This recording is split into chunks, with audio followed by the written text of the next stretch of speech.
Inclusão. Projeto em Poços de Caldas ajuda mulheres vítimas de violência doméstica a recuperar a autoestima e voltar ao mercado de trabalho. Hoje eu sou uma nova pessoa. A autoestima lá em cima, estou recomeçando a minha vida.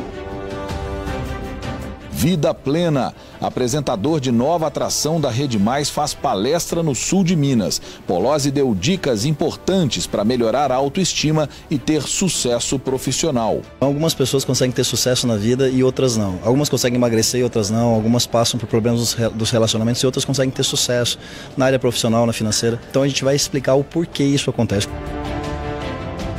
E vai até domingo em Juiz de Fora a Expofeira Agropecuária. Evento pretende promover o agronegócio na região. Vamos ter grandes palestras, que é de grande interesse para esses produtores.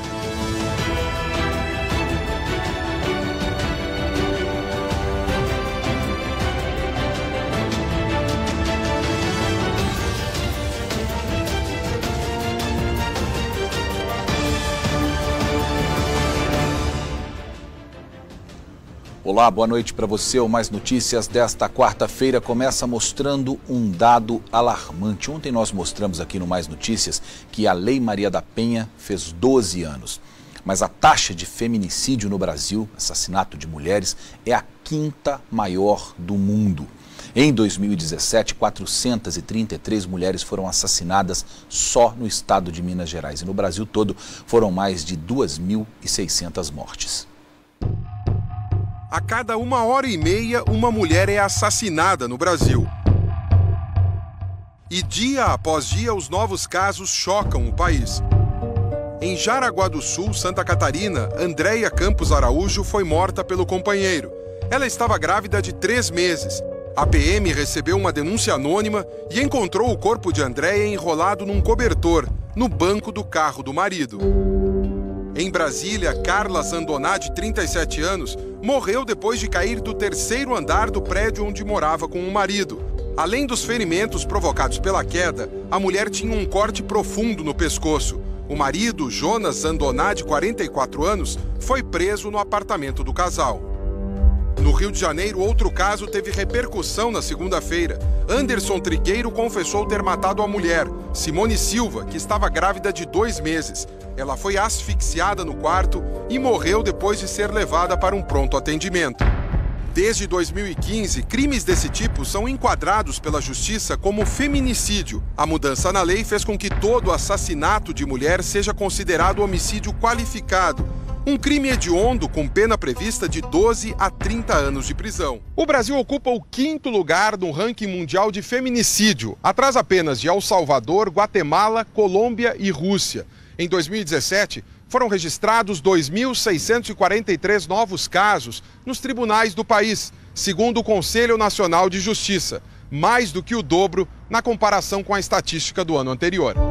O mapa da violência contra a mulher apontou os estados do Paraná e do Rio Grande do Norte com o maior índice de feminicídios, na faixa de 10 a 12 crimes por 100 mil habitantes, seguido pelo Amazonas, com 6 a 8 crimes por 100 mil habitantes. Exatamente, as estatísticas mostraram a necessidade de um trabalho específico e prioritário na violência contra a mulher, nos casos de feminicídio e de todos os outros tipos de violência. Isso faz com que há um investimento maior do poder público, das instituições de justiça, no combate, na prevenção, no julgamento desses casos. No ano passado, os juízes deram 4.829 sentenças de crimes de feminicídio. Em 2016, tinham sido 1.942, o que representa um crescimento de 248%. A promotora admite que é preciso avançar mais no combate à violência contra a mulher.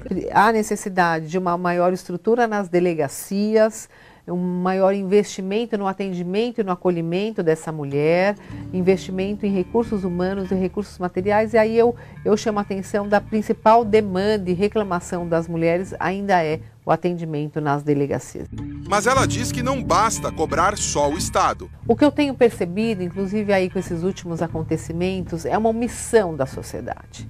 E a sociedade precisa meter a colher nos crimes de violência doméstica. Se você vê um vizinho que está agredindo a esposa, a namorada, a irmã ou qualquer mulher, se você tem uma amiga que está sofrendo violência e não denuncie, faça por ela. As denúncias podem ser feitas de forma anônima pelo telefone 180.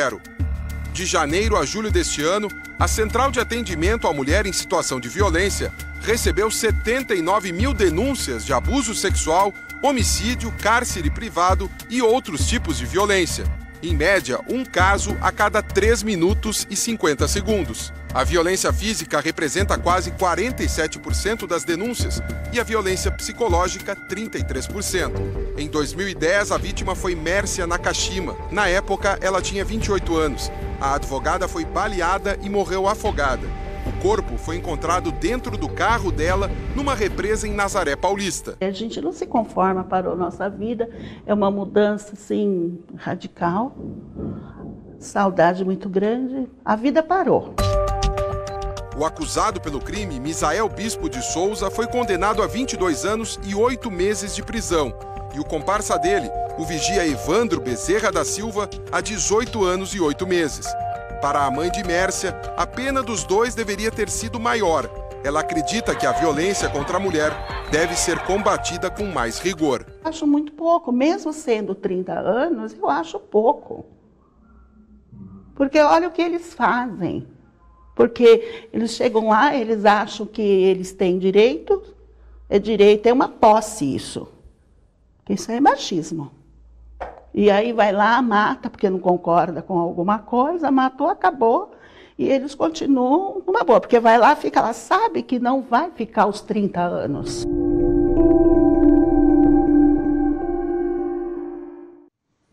E a gente vem dizendo aqui com alguma frequência que o que falta, na verdade, são as redes de proteção. É sempre bom lembrar, quem tem que garantir a segurança da mulher depois que ela denuncia, seja pelo 181 ou pelo 190, é o Estado. Isso não quer dizer, claro, que a mulher não deva denunciar. Pelo contrário, quanto mais denúncias forem feitas, quanto mais casos chegarem ao conhecimento público e do poder público principalmente, mais o poder público vai se sentir pressionado a criar essas políticas para abrigar as mulheres depois que elas fazem a denúncia, para que elas não tenham que voltar a conviver com os agressores. O que acontece é que muitas vezes as denúncias também demoram a ser apuradas e a apuração dessas denúncias e a prisão de um suspeito que se torna culpado acaba acontecendo tarde demais. Pouco mais de 2% dos municípios brasileiros têm casas de abrigo para receber as mulheres que são vítimas de agressão e pouco mais de 7% das cidades têm delegacias especializadas. Agora, você vai conhecer um projeto do Instituto Arvorecer em Poços de Caldas que ajuda mulheres vítimas de violência doméstica a voltar para o mercado de trabalho. É sempre assim. As melhores iniciativas, elas são ou da iniciativa privada ou de ONGs. E graças a uma parceria com uma empresa de lingerie da cidade, nós estamos falando de Poços de Caldas, as mulheres estão aprendendo corte e costura e esperam também um futuro melhor, com mais condições, principalmente longe dos agressores. Quem vê essas mulheres assim, nem imagina o que elas viveram. Maíra e Guiomar foram vítimas de violência doméstica. Hoje, são novas mulheres. Foi muito bom sentir essa liberdade, a paz, sabe? Aquela angústia que você vive. Hoje eu sou uma nova pessoa, a autoestima lá em cima. Estou recomeçando a minha vida. As duas fazem parte de um projeto que acolhe e auxilia mulheres vítimas da violência doméstica. É o Instituto Arvorecer. Marlene é diretora da instituição. Por muito tempo, ela trabalhou com o atendimento a essas pessoas. Foi daí que surgiu a ideia de criar o projeto. Com a ajuda de parceiros, ela conseguiu realizar um sonho. A sede fica no bairro Vila Olímpica. A intenção é de acolher as mulheres que estão fora do mercado de trabalho em geral e também mulheres que são vitimizadas por alguma situação de violência que seja. Hoje, as vítimas da violência encontram mais do que esperanças. O objetivo é oferecer opções para que elas abandonem uma vida de submissão. Aqui na sede da instituição, as mulheres aprendem novos ofícios, se profissionalizam. Hoje em dia, a principal atividade aqui é a produção de lingerie. As peças produzidas por elas vão para uma fábrica em Juruáia. Com esse investimento tanto no maquinário como nos insumos e também como escoar essa produção, porque não adianta só você propor um projeto, mas você também não verificar onde ele vai ser distribuído, porque isso é extremamente importante para a gente ter uma geração de renda imediata para essas mulheres. Tânia, empresária do ramo na cidade que é conhecida como a capital da lingerie, foi a primeira a abraçar a causa. Fazer parte do projeto Arvorecer é uma honra para mim. Né? Ele vai de link a tudo aquilo que eu acredito, né? Ser muito além, né, de uma marca, de um produto. De acordo com os dados do Conselho Nacional de Justiça, só no ano passado foram registrados 388.263 novos casos de violência doméstica em todo o país, um aumento de 16% em relação ao ano anterior. O levantamento ainda aponta que 1 a cada 100 mulheres sofre violência dentro da própria casa. Para essa psicóloga que trabalha na Delegacia da Mulher, cuidar das vítimas e dar a elas oportunidades como essa é mais importante que punir os agressores. O que eu vejo é um trabalho, né, de repensar as relações. Como que eu vou, né, quanto autoridade, quanto política pública, combater a violência doméstica? Ela explica que nenhuma mulher permanece na condição de sofrimento por vontade própria. Esse peso que a mulher carrega socialmente, se ela não tiver um espaço para refletir, ela vai ficar nessa relação, né? Ela vai se submeter. Mulher nenhuma, ser humano nenhum nasceu para sofrer. Essa mulher acabou de chegar na instituição. Ela afirma que vem sofrendo com agressões físicas e verbais há 17 anos. Mas agora, pela primeira vez, vê a possibilidade de mudar de vida. Aqui abriu a porta para tudo, né? E hoje você já é mais feliz só por saber que existe essa esperança? Sim, com certeza. Atualmente, 21 mulheres são assistidas pela instituição, que além de vítimas também vem atraindo voluntárias, como a Gislene, que passou pelo mesmo drama que essas mulheres e hoje conseguiu superar os traumas e todo um passado de tristeza. Agora, ela esbanja alegria e vontade de viver. Quando a gente cria essa identidade e você vai vendo que tudo que você achava que era normal, são problemas que todo mundo passa, não é. São crimes previstos em lei, que a gente nem sabia, né? Então a gente passa a conhecer nossos direitos, a gente passa a entender que a nossa vida, a gente é que tem a obrigação de fazer ela acontecer. Eu tinha medo e agora sou completamente livre.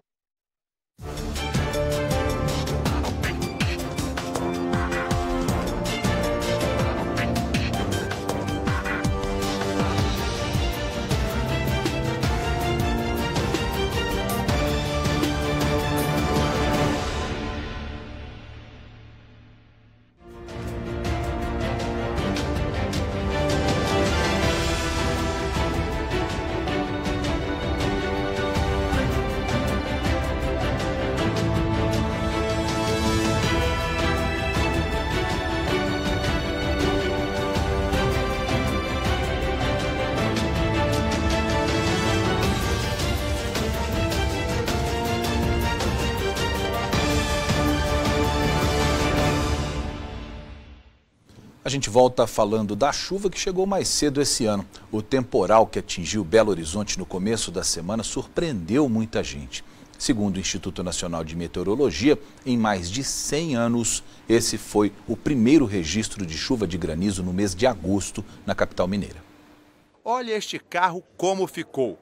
As pedras de gelo danificaram grande parte da lataria e até o retrovisor. Só nesta oficina foram mais de 60 pedidos de reparos depois do temporal. Foi um dia totalmente atípico aqui.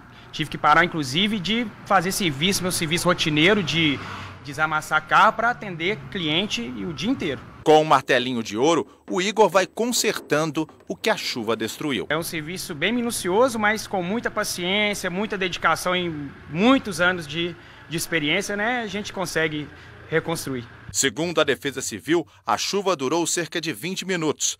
Ela veio acompanhada de granizo e atingiu toda Belo Horizonte. No bairro Glória, na região noroeste, um telhado de zinco caiu sobre um carro. Já no bairro Concórdia, na região nordeste, o Hospital São Francisco de Assis teve várias salas inundadas e, por motivo de segurança, as cirurgias marcadas para esta terça-feira foram canceladas. A força do vento também arrancou árvores no bairro Santa Terezinha, na região da Pampulha, onde a Defesa Civil suspeita que um raio tenha atingido uma casa, perfurado o telhado, a laje e a viga de concreto. Estava na sala com minha netinha e, de repente, a chuva muito forte, escureceu tudo, aí deu um estralo. No estralo, caiu o telhado, né? Quando eu cheguei no quarto, encontrei tudo quebrado em cima da minha cama. Inclusive essa pedra aqui, ó, se eu tivesse no quarto, teria me matado. A pancada de chuva até tinha sido prevista pelo Instituto Nacional de Meteorologia, mas não a queda de granizo. Geralmente, quando ocorre esse fenômeno de granizo, ele ocorre mais na primavera, que é quando os contrastes de temperatura entre o sul e o norte do Brasil estão mais evidentes. O fenômeno que ocorreu em Belo Horizonte é extremamente excepcional. Para se ter uma ideia, em mais de 100 anos do Instituto Nacional de Meteorologia, nunca houve registro de chuva de granizo no mês de agosto na capital e provavelmente nunca mais vai ocorrer. É muito pouco provável assim, a ocorrência de granizo no mês de agosto. É um evento raro, eu diria que quase que extraordinário, assim. Pode ser que nunca mais ocorra. Não estamos nem na metade do mês e já chove quase 3 vezes mais que a média histórica para agosto. Vários fatores podem explicar mudanças tão radicais no nosso clima. Pode ser uma massa de ar mais instável, pode ser associada a uma ilha de calor da cidade que cresceu muito nos últimos anos. Então é mais asfalto, mais prédios, mais concreto, que absorve mais o calor. E junta com, quando chega uma área de instabilidade, reforça. São fatores que se somam e provocam chuvas mais intensas. Bom, segundo o INMET, o Instituto Nacional de Meteorologia, amanhã em Minas Gerais são esperados temporais no Triângulo Mineiro, no Alto Paranaíba e também no noroeste do estado. No sul de Minas, na Zona da Mata e no norte do estado, podem ocorrer pancadas de chuva isoladas no fim da tarde e também à noite. Foi homologado hoje o termo de ajustamento de conduta entre a Justiça e as mineradoras Vale, Samarco e BHP sobre o rompimento da barragem de Fundão em Mariana. O acordo prevê também uma maior participação no processo dos atingidos pela lama, além da extinção da ação de 20 bilhões contra as mineradoras e a suspensão por 2 anos da outra ação de 155 bilhões de reais. Veja bem, suspende-se a ação e extingue-se a outra ação. É só no Brasil mesmo que isso acontece. Vamos ver. As pilhas de pastas, recheadas de páginas, dão a dimensão da complexidade do processo. A audiência de conciliação das 20 partes envolvidas começou às 9h40 da manhã. Foi determinado que cada representante teria 10 minutos para falar. Não é apenas uma solução formal, não é apenas mudar a governança. O que implica mudar a governança? Implica mudar a forma como as ações estão sendo implementadas pela Fundação Renova. O acordo altera o termo de ajustamento de conduta assinado pelas mineradoras e trata de inúmeras questões referentes ao desastre. Entre as principais mudanças está a garantia da participação das pessoas atingidas em todas as etapas do processo de reparação, sendo que eventuais alterações nos programas previstos vão ter que ser negociadas com as vítimas. Além disso, o termo define como será feito o custeio das medidas necessárias para a reparação dos danos. Com esses objetivos pontuais de alterar a governança, de aprimorar os mecanismos que garantem a efetiva participação dos atingidos e estabelecer um processo negocial de repactuação, ele está pronto para surtir os efeitos que nós esperamos. O maior desastre ambiental do país aconteceu no dia 5 de novembro de 2015. A barragem de Fundão da mineradora Samarco cedeu e matou 19 pessoas. O distrito de Bento Rodrigues, em Mariana, foi totalmente destruído. Ao todo, 225 famílias foram desalojadas. A lama de rejeitos devastou o Vale do Rio Doce, percorreu 600 quilômetros, afetando municípios de Minas Gerais e do Espírito Santo até chegar ao mar. Um prejuízo incalculável. Com a conciliação de todos os órgãos envolvidos, representantes da União, do Estado e das mineradoras, o juiz da 12ª Vara Federal aqui de Belo Horizonte homologou o aditivo de ajustamento de conduta na íntegra. A gente apurou de que era necessário fazer as devidas alterações, tentamos fazer agora no novo TAC e governança. É claro que não é um documento acabado, ele é sujeito ainda a críticas e aperfeiçoamentos, mas é verdadeiramente um grande avanço, tudo aquilo que foi construído em relação ao primeiro. O acordo vai extinguir a ação que pedia que a Vale e a Samarco pagassem 20 bilhões de reais pelos danos causados pelo rompimento da barragem de Fundão em Mariana. Com a homologação do documento, outra ação de 155 bilhões de reais fica suspensa por 2 anos. Se você deixa a ação tramitar sem um acordo, você vai esperar 20, 30 anos o desfecho dessa ação. Nós suspendemos para tentar abreviar a solução e os pedidos que nós temos no acordo. Ainda não há prazo para as principais demandas dos atingidos, como indenização e construção da nova Bento Rodrigues. O grande lamento nosso é de que há 2 anos, quase 3 anos da tragédia, uma situação ainda de dificuldade do ponto de vista ambiental e de uma outra tragédia dentro da tragédia em relação às vítimas.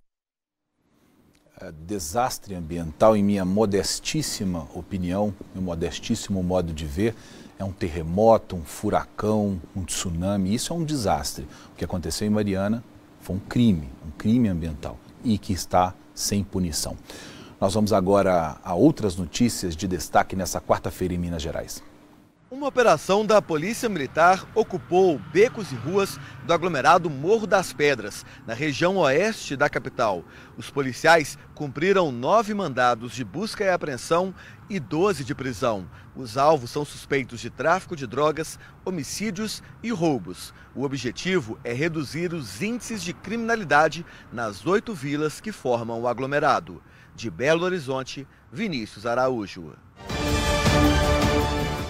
Em José Raidan, no Vale do Rio Doce, uma agência bancária foi explodida. 4 homens encapuzados e fortemente armados chegaram de carro. Com a explosão, a rede de telefonia fixa e móvel da cidade foi danificada, deixando mais de 4.000 moradores sem comunicação. Essa é a 4ª explosão na região nos últimos 7 dias. As outras cidades são Nova Módica, São João do Oriente e Cuparaque. Durante as buscas em Cuparaque, 3 homens foram presos em uma estrada rural. Eles foram trazidos para a delegacia de Governador Valadares e em seguida levados para a cadeia pública da cidade. Com eles foram apreendidos celulares e parte do dinheiro roubado, que corresponde a um montante de R$163 mil. Um dos presos é suspeito de sequestrar o gerente de uma agência bancária em Sergipe, capital de Aracaju. A polícia procura agora pelos outros integrantes da quadrilha. Nas outras ocorrências, ninguém foi preso. De Governador Valadares, Fran Ribeiro.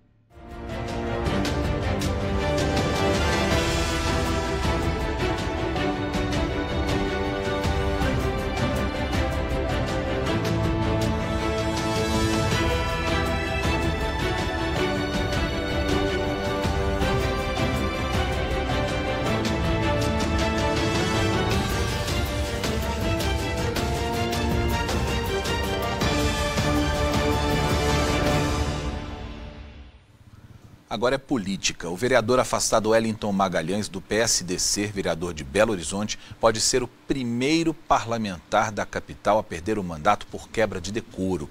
A comissão processante da Câmara Municipal da cidade aprovou um parecer favorável à cassação.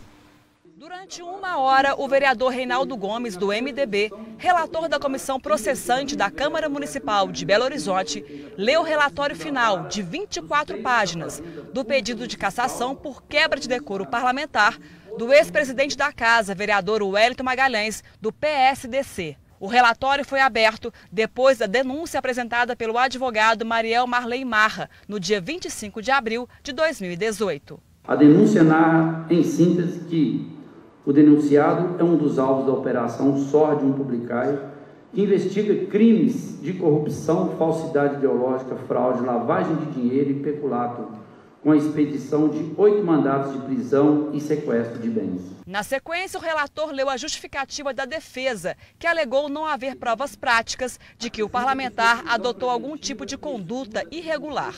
O denunciado alega em suas razões escritas finais que as condutas atribuídas ao denunciado constituem meras suspeitas, que não foram objeto de juízo seguro e imparciais, tampouco observaram o devido processo legal. O relator da comissão permanente emitiu parecer pela cassação do mandato de Wellington Magalhães. Reafirmamos que a decretação de prisão preventiva em desfavor do denunciado, ou seja, agir de modo a justificar sua decretação e posteriormente se furtar ao cumprimento da ordem judicial, tornando-se foragido, macula a imagem e dignidade do parlamento e do seu mandato. O parecer pela cassação do mandato de Wellington Magalhães será encaminhado ao presidente da Casa, vereador Henrique Braga, do PSDB. Ele irá convocar reuniões extraordinárias para votação em plenário. A expectativa é que as reuniões sejam realizadas nos dias 9 e 10 de agosto, ou seja, ainda esta semana. O Wellington Magalhães foi afastado do cargo após ter o nome relacionado a um esquema que desviou 30 milhões de reais da Câmara por meio de contratos irregulares de licitação. Ele foi preso em abril e ficou na cadeia por 36 dias, mas foi liberado para cumprir prisão domiciliar com o uso de tornozeleira eletrônica. Magalhães conseguiu recurso para voltar para casa e voltou a receber o salário de vereador. Mesmo afastado, embolsou R$35 mil em retroativos. Que beleza. A defesa do vereador Wellington Magalhães acompanhou a leitura do parecer, mas não falou com a imprensa. O assunto agora é economia. Termina amanhã em Lambari, no sul de Minas, a primeira edição da FORLAC, que é a Feira para a Indústria de Lácteos. No evento, mais de 70 expositores apresentam para os produtores de leite e derivados as novidades em equipamentos e as tendências do mercado. Esta empresa de máquinas e equipamentos de aço inox para laticínios comemora um crescimento de cerca de 10% nas vendas. A gente tem superado as expectativas, a gente tem tido crescimento ano após ano. Segundo ele, este aumento se deve ao investimento que a indústria tem feito no último ano. Querendo ou não, eles estão tendo que investir, produzir mais rápido, tirar, infelizmente, um pouco de mão de obra e para poder ter conseguir alcançar o objetivo que é o mercado competitivo. Motivados por este bom momento, o Júnior e outros 70 expositores vieram apresentar seus produtos na primeira feira para a indústria de lácteos, a FORLAC, aqui em Lambari, no sul de Minas. O foco do evento são os produtores de derivados do leite e os fabricantes de equipamentos lácteos. A FORLAC acontece aqui por ser o estado de Minas é o epicentro dos laticínios e está no lugar certo. Ela acontece no lugar certo e vem atraindo laticínios do Brasil todo. Durante os 3 dias de evento, a expectativa é de que 90 milhões de reais sejam negociados e nos próximos 6 meses, 150 milhões. São muitas as novidades, entre elas este equipamento que tira as impurezas do leite. O diferencial é que agora ele foi feito para pequenos e médios laticínios. Além de fazer a limpeza, né, a clarificação do leite, você ainda tira a gordura, o excesso de gordura para produzir um leite integral ou um leite A, e você pode também produzir a mussarela, fazer outros tipos de queijo, né? Esta mini usina montada pela EPAMIG reproduz o funcionamento de uma indústria de lácteos. É um projeto itinerante que a gente viaja ao Brasil para mostrar aos produtores de leite, as pessoas interessadas, como num pequeno espaço em torno de 24 metros quadrados, com máquinas pequenas e um pequeno investimento, eles podem, em vez de vender o leite a um preço baratíssimo. Os visitantes da feira podem acompanhar todo o processo. Uma mini usina assim custa em torno de R$50 mil. Quando o assunto é laticínio, Lambari é destaque no estado. São mais de 700 empregos gerados na chamada indústria láctea. Essa oportunidade que nós estamos tendo, que nós estamos criando para o município, é uma coisa sem igual, é um marco na indústria do lácteo em Lambari. A produção do leite está em entre-safra, portanto, o produto está mais valorizado. E justamente por isso, a feira deve receber 5 mil visitantes. Por que nós estamos na entre-safra? Nós estamos com pasto e estiagem. Então, normalmente, o animal come menos, produz menos. Visitantes como o Daniel, ele pretende abrir um laticínio e por isso saiu de Santa Isabel, no interior de São Paulo, só para visitar a feira. Achei bacana para ajudar os grandes empresários e os pequenos que estão começando também. A feira nem acabou e a próxima edição já tem data marcada para 2020. Estou achando bem interessante, bem completa. É um negócio importante porque as inovações do mercado que a gente está procurando, né? É interessante de reunir tanta inovação num lugar só que você pode juntar o empresário pequeno com o empresário grande, eles podem trocar experiências também e isso tem acontecido com uma certa frequência, especialmente nessa fase agora, onde o Brasil começa a sinalizar aos poucos, muito de leve ainda, uma saída do período de crise financeira. Veja só, além dessa feira, outras duas que nós vamos tratar nas nossas próximas duas reportagens. Empresários e profissionais do setor supermercadista da cidade de Poços de Caldas e da região também se encontraram hoje na cidade. Na segunda edição do Líderes de Varejo, eles trocaram experiências, discutiram as novidades do mercado. Fornecedores e empresários reunidos no mesmo espaço. A segunda edição do Líderes de Varejo reuniu profissionais do setor supermercadista de Poços de Caldas e região. Ambiente perfeito para bons negócios e também para a troca de informações e conhecimento. Uma das preocupações da Associação Mineira de Supermercados, rodar o estado todo no sentido de trazer oportunidade de convivência entre fornecedores e supermercadistas, gerando negócio em benefício do consumidor. Uma das principais mudanças está no perfil do consumidor. Hoje, muitos são atraídos não mais pelas propagandas feitas pelas empresas, e sim pela opinião dos influenciadores digitais. Hoje em dia, o fornecedor não consegue mais prever a demanda sobre determinados produtos e ele até tem que sucumbir um pouquinho ao que acontece nas redes sociais, nas pesquisas de opinião. Mas apesar de todas as dificuldades, o setor vem acumulando crescimento ano a ano. Só nos 5 primeiros meses de 2018, o aumento geral, segundo a Associação Mineira de Supermercados, a AMES, foi de 2,63%. A média estadual é de 2,32%. No norte e nordeste de Minas, a média ficou em 2,23%. No sul de Minas, 0,89% e na zona da Mata, 1,45%. É um sinal positivo, estamos trabalhando aí com uma perspectiva de crescimento de 2,8% durante o ano de 2018. Um número a se comemorar, principalmente depois da greve dos caminhoneiros em maio. A paralisação trouxe prejuízos para vários setores. Mesmo com o abastecimento prejudicado, os supermercadistas não sentiram tantos efeitos da greve. De acordo com o presidente da AMES, o medo dos consumidores em ficar sem alimento fez muita gente ir às compras para estocar os produtos, o que fez o mês de maio registrar um aumento considerável em relação ao mesmo período do ano passado. A Copa do Mundo também colaborou com o crescimento registrado. Exatamente porque nós tivemos os jogos acontecendo em horário extremamente conveniente para o almoço e para a comemoração. É verdade que o setor supermercadista foi o último a sentir os efeitos da crise financeira e também o primeiro a sair dela. Mas isso não significa que os empresários desse setor não têm com o que se preocupar. A crise não faz com que os consumidores desapareçam dos mercados, mas muda a forma de consumir, que fica bem mais econômica. E aí é preciso se adaptar ao novo perfil do cliente. O consumidor começa a tirar alguns produtos da sua lista de compra e nós temos que trabalhar para tentar ser o mais eficiente possível e conseguir entregar para esse consumidor, pela melhor condição, aquela cesta de compra que ele está acostumado a comprar. Por isso, várias palestras e até um talk show foram promovidos para que, de uma forma descontraída, os empresários pudessem assimilar todas as novidades e adquirir mais conhecimento, já que a expectativa para o segundo semestre é que o setor supermercadista cresça ainda mais. Tradicionalmente, o segundo semestre é melhor do que o primeiro semestre, né? Nós estamos com a expectativa de uma melhora de venda, né, em relação ao ano passado.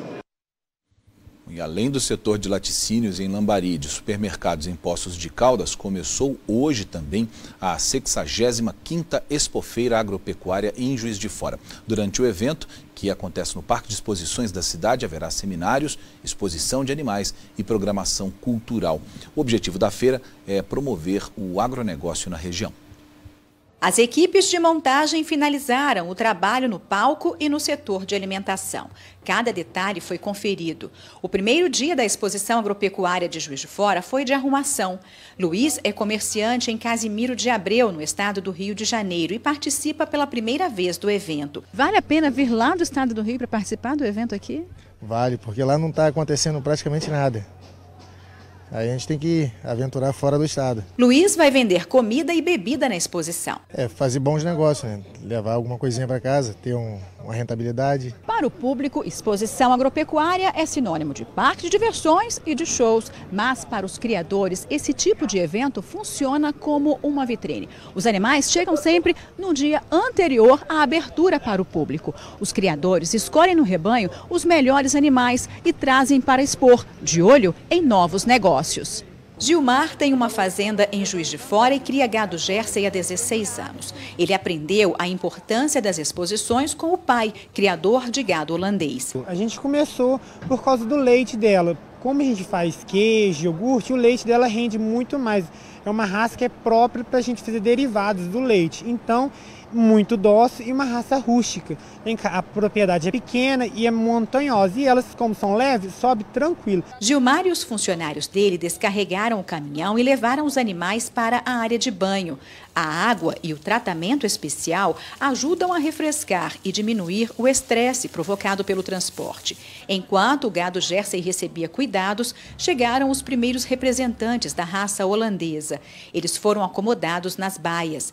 A 65ª Expofeira Agropecuária de Juiz de Fora reúne cerca de 90 animais das duas raças. O evento é uma oportunidade para o homem do campo se atualizar e trocar experiências. Nós vamos ter grandes palestras que é de grande interesse para esses produtores, onde vai estar levando aí a tecnologia para as propriedades deles, para ser implantado lá, para baratear o custo do dia a dia da propriedade e está também levando o que há de mais moderno dentro do agronegócio para a sua propriedade. A Expofeira conta com o apoio da iniciativa privada para ser realizada. Estamos realizando essa grande festa gratuitamente para a população de Juiz de Fora, sem que colocou R$1 aqui do Tesouro da Prefeitura. Nessas baias vão ser acomodados 62 cavalos e 65 pôneis. Eles vão participar de disputas na pista recém-inaugurada.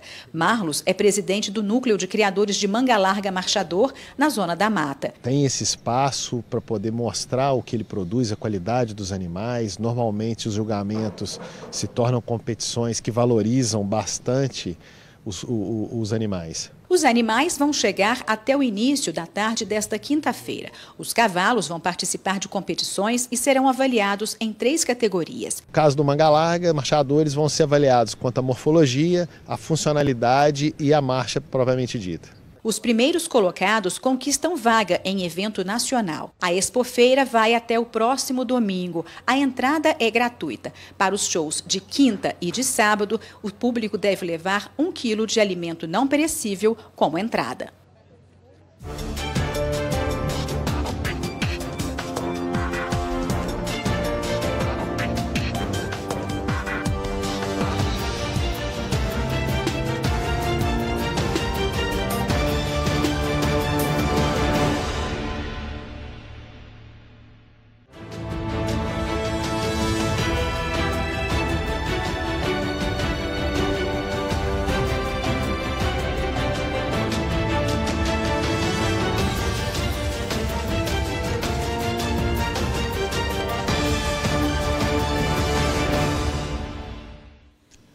Em setembro tem novidade aqui na Rede Mais, é a estreia do programa Vida Plena com o Polozzi. Nele, o coach vai trazer dicas importantes para melhorar o relacionamento das pessoas, a saúde, a carreira, as finanças, até o equilíbrio emocional, são assuntos que vão ser tratados nesse programa. Ontem à noite, Polozzi fez uma palestra no Centro Universitário do Sul de Minas, o UNES, aqui na cidade de Varginha. Uma noite muito esperada pela Eliane. No ano passado, ela participou de uma palestra do Polozzi em São Paulo e não quis perder a oportunidade de aprender um pouco mais. Eu quis voltar porque a palestra dele é maravilhosa e a nuance da palestra que eu assisti em São Paulo era dentro de uma profissionalização. Então ele estava explicando o método que ele utiliza para as palestras, como que ele faz todo o processo de trazer pessoas para o palco. A Jucemara estava empolgada. Ela conheceu o trabalho do Polozzi há poucas semanas. A gente espera assim que a gente saia daqui uma pessoa renovada, que ele consiga renovar nosso espírito, viu? Uma palestra que atraiu a atenção de centenas de pessoas que lotaram um auditório do Centro Universitário do Sul de Minas, o UNES, em Varginha. Em todas elas, o desejo de ter uma mudança de vida. Polozzi tem 33 anos e hoje é um dos maiores profissionais de coaching do Brasil. O que está por debaixo dos nossos resultados? Então, algumas pessoas conseguem ter sucesso na vida e outras não. Algumas conseguem emagrecer e outras não. Algumas passam por problemas dos relacionamentos e outras conseguem ter sucesso na área profissional, na financeira. Então, a gente vai explicar o porquê isso acontece. O que está por debaixo das pessoas bem-sucedidas, daquelas que não conseguem ter sucesso. Durante uma hora, os participantes viveram momentos especiais. Eles aprenderam a superar seus próprios obstáculos. E vai para a sua direita o máximo que você consegue. Passou? Olha para mim, passou mesmo? O que aconteceu? Macumba. Por meio de métodos simples, as pessoas aprenderam a desenvolver técnicas para conseguir sucesso nos relacionamentos, na saúde, carreira, finanças e equilíbrio emocional. Sua mudança vai trazer mudança para o seu relacionamento. Você entende isso, sim ou não? Para de botar a culpa no cônjuge que o relacionamento está ruim, porque cada um está com quem merece. Polozzi já faz este trabalho há cerca de 6 anos. Durante este período, mais de 120 mil pessoas já assistiram à palestra do coach. Polozzi fez o maior seminário de inteligência emocional do mundo para quase 5 mil pessoas. O maior retorno que você pode ter é quando eu recebo uma mensagem falando assim: Polozzi, você mudou minha vida, você restaurou meu casamento, eu consegui emagrecer, eu fui promovido, melhorei minha vida financeira. Então essa é a maior recompensa, é olhar para as pessoas e ver que elas estão mudando a mentalidade, elas estão mudando as crenças que impedem elas de terem sucesso e estão conseguindo crescer. Essa é a maior satisfação de fazer o que eu faço. Ele tem milhões de seguidores nas redes sociais, mas ter a chance de ver tão de perto o trabalho dele foi uma ótima oportunidade. Deu mais vontade de aprender mais sobre as técnicas que ele traz, que eu acho que realmente modificam o jeito da gente enxergar a vida e viver realmente, assim. Mas claro, fica aquele gostinho de quero mais. E é justamente por isso, em breve, Polozzi tem um novo desafio na carreira. Ele vai estrear o programa Vida Plena aqui, na Rede Mais Record TV. A gente está muito empolgado com esse programa porque, como você disse, não existe. E a gente vai trazer agora para a TV ferramentas técnicas de coaching e inteligência emocional para que as pessoas consigam ter sucesso em todas as áreas da vida, para que elas consigam se conhecer, se autodesenvolver. Então vai ser muita transformação. Isso que a gente tem feito no presencial, já para mais de 120 mil pessoas, agora a gente vai ter um alcance muito maior, levando essa transformação através da TV. O programa começa a ser exibido na TV a partir de setembro, de segunda a sexta-feira. É o primeiro do gênero na TV aberta, uma novidade na tela da Rede Mais. Todos os dias uma pílulazinha, meia hora na nossa programação, no final da tarde, início da noite, para a pessoa quando estiver voltando para casa do trabalho, já mais relaxada, com os problemas na cabeça ainda, mas já mais relaxada, ela vai poder ver aquilo, ver como isso é aplicado para outras pessoas e quem sabe se animar a entrar nesse processo, se animar a conhecer melhor esse processo e investir nisso para se tornar também uma pessoa melhor, né? Um programa que também promete agitar o mercado publicitário. A gente está falando de mais de 1 milhão de pessoas atingidas num canal de Facebook, contando que a nossa própria página da Rede Mais já tem uma frequência de mais de 15 milhões de visitas mês, junto com toda a turma do Polozzi. Eu acho que tem tudo para dar certo. É uma oportunidade comercial muito interessante, porque dificilmente uma pessoa não quer linkar a marca dela a um programa de de qualidade como esse. Quem assistiu à palestra agora espera ansioso pela estreia na tela da Rede Mais. Eu não vou perder, eu não vou perder. A gente tem que estar sempre entusiasmado, querendo crescer, querendo buscar motivação, né? E eu tenho para mim uma frase do professor Henry Ford, que se você pensa que pode ou que não pode, de toda forma você está certo. Então aqui ele está falando de pensamento. Então você tem que pensar positivo, agir positivo e tem que confiar, tem que ir embora, bola para frente. O mais fundamental da palestra dele foi que nós podemos realmente modificar nossas crenças, que vão impactar nossas vidas. A partir de setembro, eu convido você para estar conosco, assistindo um novo programa da Rede Mais, onde eu vou trazer ferramentas para que você possa realizar os seus sonhos e tirar tudo aquilo que está te impedindo de ter sucesso, que tem te atrapalhado, que tem te colocado para baixo. Eu vou trazer ferramentas para que você consiga ter sucesso e ter a vida plena que de fato você merece.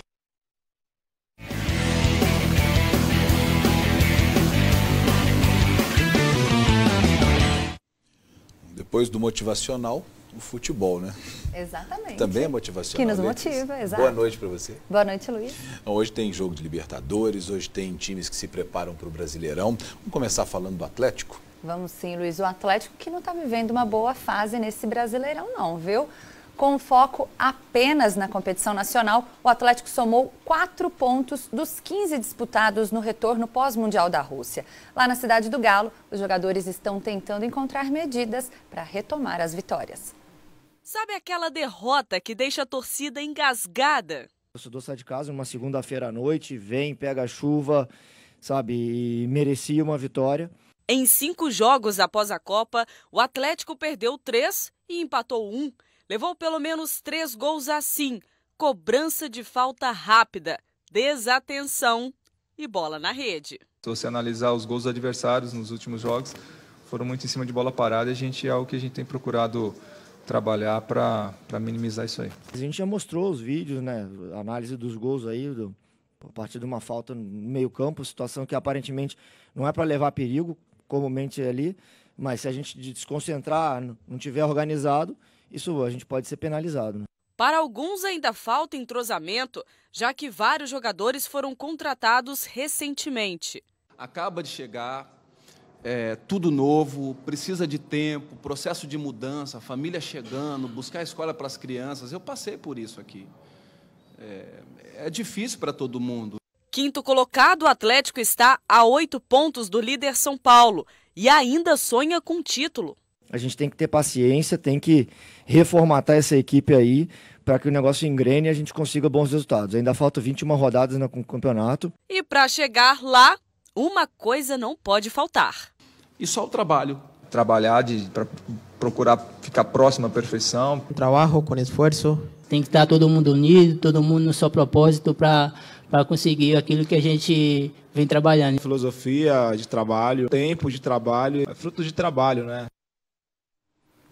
O América está trabalhando e está embalado. O Coelho, que quase entrou na zona de rebaixamento, conseguiu subir várias posições na tabela. E essa recuperação tem um nome, Adilson Batista. Depois que o treinador assumiu o Coelho, foram 2 vitórias e 1 empate. O próximo adversário do time mineiro vai ser o Bahia. E nesse confronto, pode ser que o time baiano leve uma certa vantagem, já que vai ser o reencontro de Anderson Moreira com a América.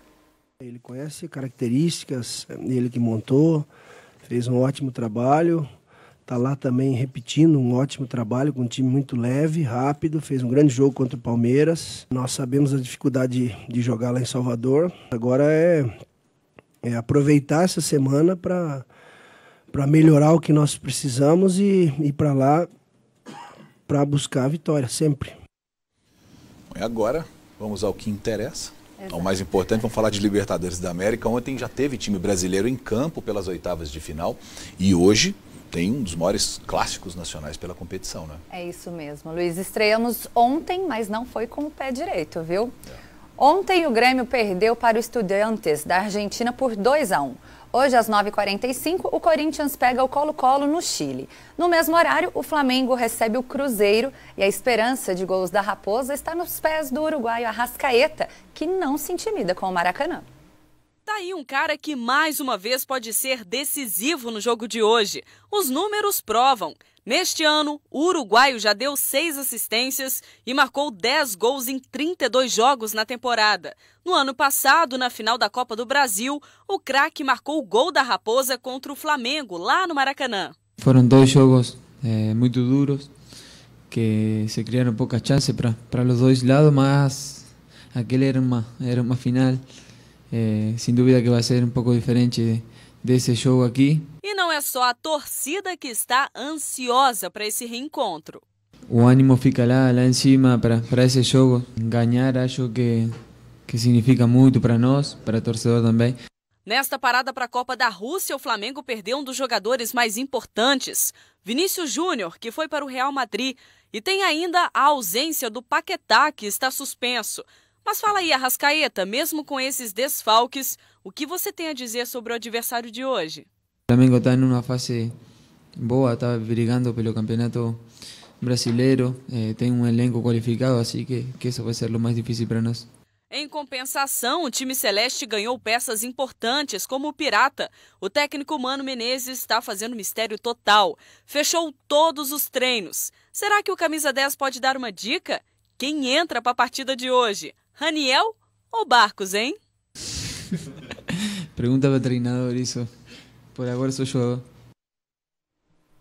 E quem tem história mesmo na Libertadores com a camisa do Cruzeiro é o Fábio. Ele disputou e perdeu a final contra o Estudiantes em 2009. Em entrevista à TV Raposa, o goleirão revelou que sonha com esse título. Deus está dando novamente uma oportunidade de nós disputarmos a Libertadores esse ano com um grupo que tem total condição de sair vencedor, de sair campeão, de conquistar o tricampeonato para o nosso torcedor que tanto almeja, porque já faz algum tempo que o Cruzeiro não consegue essa conquista, né? Tivemos próximo em 2009, por isso que se torna uma obsessão cada vez maior do torcedor e com certeza nós jogadores queremos aproveitar essa oportunidade.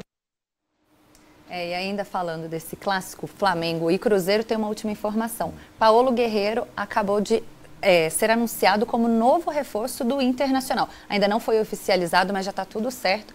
Sabe quanto que ele vai ganhar de salário? Quanto? Cerca de 700 a 800 mil reais mensais. E esse é aquele moço do antidoping, que quase não foi para a Copa, que ficou muito tempo fora do Flamengo, né? Exatamente. Mas é um bom atacante. Eu acho que é uma boa aquisição para o Internacional. Se eu não me engano, em 112 jogos do Flamengo, ele marcou 43 gols. É algo assim, e o contrato por 3 anos. Muito bem, nós aguardamos daqui a pouco o jogo. O jogo é que horas? 9h45. 9h45 da noite, então, Flamengo e Cruzeiro pelas oitavas de final da Libertadores. O Mais Notícias vai ficando por aqui. Nós voltamos amanhã. Boa noite, Letícia. Boa noite, Luiz. Uma boa noite para você.